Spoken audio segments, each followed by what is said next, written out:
Jim, I want to talk first of the economics in the religion and almost the mythology that there's going to be another empire. We're going to reach out across the globe and have a new British empire of global trade. Is it going to happen? Is it possible? Is it even feasible for the Prime Minister to speak of that? You've obviously been having lunch with Dr. Fox from our Department of Trade. You are an evangelist for the UK going forward.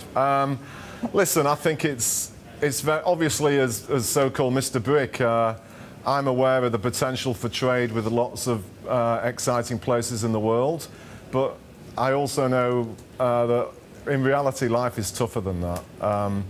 I think I mentioned a couple of minutes ago about Germany now having #1 trade partner China. You do not have to leave the EU to have great trade relationships with new exciting places in the world, and that's something which the evangelists here in the UK seem to ignore.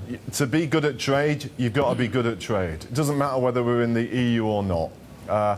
Our share of global trade has gone down, whether we're in the EU or not. If we want to be good at it, we've got to be serious about prioritising trade relative to this chart I'm looking at here, which basically encourages people in the UK to constantly borrow money to consume.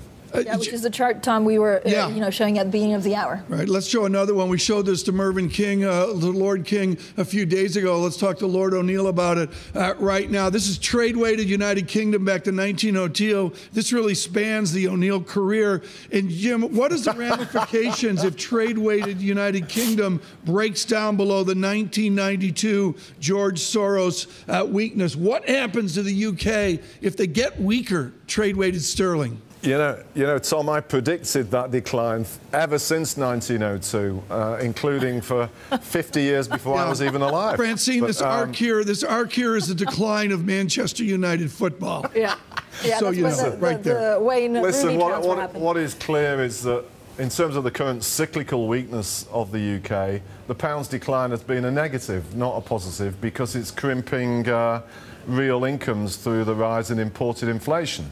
So obviously, if we really did focus and became good at trade, one of these decades, a decline in the pound would help our export performance. But let's just say we wait for that decade to happen with some excitement when it might occur.